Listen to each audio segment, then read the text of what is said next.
UGC regulation 26 आपके actually में ये 2012 का जो रेगुलेशन था इसको रिप्लेस कर रहा है, ठीक है। 2012 के जो रूल्स थे इनको रिप्लेस करने के लिए, इन्हें रिप्लेस करने के लिए नए रूल्स लाए गए, जिसका नाम है आपके यूजीसी रेगुलेशन 2026। आपको ध्यान रखना है, ठीक है दोस्तों। अगला क्वेश्चन आपके सामने यहाँ पर, यूजीसी का मतलब होता है यूनिवर्सिटी ग्रांट कमीशन। भारत में जितने भी यूनिवर्सिटी हैं आपके, सेंट्रल यूनिवर्सिटी जितनी भारत के अंदर है, जितने भी कॉलेजेस हैं आपके भारत में, वो किसके अंडर चलते हैं? वो सारे के सारे यूजीसी के दोस्तों अंडर चलते हैं। आपको ध्यान रखना है, ठीक है। इन्होंने दोस्तों ये कहा नए रूल्स में कि एससी और एसटी, दोस्तों पहले भारत में 12 के रूल्स के अंदर एससी एसटी शामिल था कि अगर कोई भी छात्र किसी एसटी एसटी के छात्र के साथ भेदभाव करेगा तो उसके दोस्तों वहां पे कार्रवाई होती थी, कॉलेज के अंदर ये काम था, ठीक है। अब ये कहा गया कि एससी एसटी के साथ में ओबीसी को भी जोड़ दिया गया, ठीक है। एससी एसटी ओबीसी छात्र जो है, अगर इनके साथ में कॉलेज परिसर में कोई भी भेदभाव का कार्य हुआ, कोई भी भेदभाव का कार्य अगर होता है तो फिर उसकी जांच होगी, और जांच में दोस्तों आपके जिसने भेदभाव किया है उसके ऊपर भी कार्रवाई होगी, और कॉलेज के ऊपर भी कार्रवाई होगी, ठीक है। कॉलेज के ऊपर भी कार्रवाई होगी, ये यहां पर कहा गया, ठीक है। पूछा भाई क्यों लेकर आए हो इसको, तो इन्होंने कहा कि इसका उद्देश्य है भेदभाव को रोकना। क्या है? भेदभाव को रोकना जो है ये इसका उद्देश्य है। ये इन्होंने दोस्तों कह दिया यहां पर कि भेदभाव को रोकना इसका उद्देश्य है, ठीक है। और इसको दोस्तों रोकने के लिए उन्होंने इसको रोकने के लिए इक्विटी स्क्वाड बना दी, ठीक है। इक्विटी स्क्वाड आपके कहां दोस्तों, कहां पर बना दी? आपके ये जो आपके कॉलेज होंगे आपके यहां पर बना दी। इक्विटी कमेटी बनाएगी, आपकी इक्विटी कमेटी बनाएगी।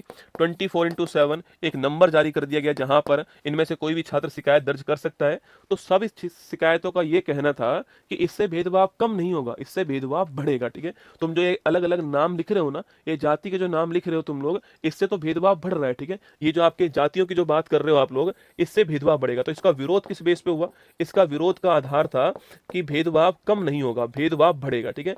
जो भेदभाव है, ये जातिगत भेदभाव जो है बढ़ेगा आपके, और इसका मिस यूज हो सकता है ना, इसका मिस यूज भी हो सकता है। ये दो आधार थे इसके विरोध के, ठीक है। ये दो अदुसा आधार थे।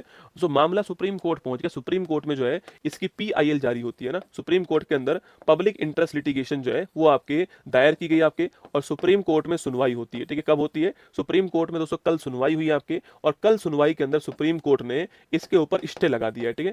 2026 के जो रूल्स हैं इनके ऊपर स्टे लगा दिया सुप्रीम कोर्ट ने, और सुप्रीम कोर्ट ने कहा है कि हम अगली सुनवाई जो है मार्च में करेंगे ना, मार्च में अगली सुनवाई करेंगे, तब तक इस पर स्टे रहेगा, और तब तक 2012 के जो रूल्स हैं आपके लागू रहेंगे, ठीक है। जब तक आपके 2012 के जो रूल्स हैं वो लागू रहेंगे। सुप्रीम कोर्ट ने किस बेस पर दोस्तों स्टे लगाया? सुप्रीम कोर्ट ने साफ साफ कहा है कि जो ये परिभाषा है ना ये बिल्कुल अस्पष्ट है, ठीक है। सुप्रीम कोर्ट ने कहा है कि जो ये परिभाषा है, ये जो क्लोज है, परिभाषा जो है ये अस्पष्ट है। ये जो भाषा है ना, ये जो भाषा है दोस्तों ये अस्पष्ट है। ये जातिगत जो क्लोज है आपके, जाति वाला जो क्लोज है, ये जाति वाला क्लोज भी क्या है? ये भी आपके अस्पष्ट है, ठीक है। ये भी अस्पष्ट है, इससे भेदभाव बढ़ सकता है। ये किसने कहा? सुप्रीम कोर्ट ने कहा है। तो सुप्रीम कोर्ट ने कहा है कि ये जो आपकी जो लैंग्वेज यूज की गई है वो स्पष्ट है, जाति वाला क्लोज जो है आपके वो अच्छे से परिभाषित नहीं किया गया आपके, इस रूल से समस्या और बढ़ सकती है, ऐसा सुप्रीम कोर्ट ने कहा है। तो इसलिए इसको कंफ्यूजन में ना हो इसके लिए स्टे लगा दिया है अभी तो आपके इसके ऊपर, और 12 का रूल्स जो है वो आपके जारी कर वापस से जो है वो लागू कर दिया है। ये पूरी कहानी थी आपकी यूजीसी वाली जो है दोस्तों, इसके बारे में आपके पूरा जो विरोध था वो चल रहा था। आप इसको पढ़ लीजिएगा। भारत के मुख्य न्यायाधीश सूर्यकांत की अध्यक्षता वाली एक बेंच ने कहा है कि ये रेगुलेशन बहुत व्यापक थे और इन पर करीब से देखने की जरूरत थी। कोर्ट ने कहा है कि फिलहाल यूनिवर्सिटी ग्रांट कमीशन 2012 का जो रूल्स है आपके वो यहाँ पर लागू रहेगा, ध्यान रखना, ठीक है।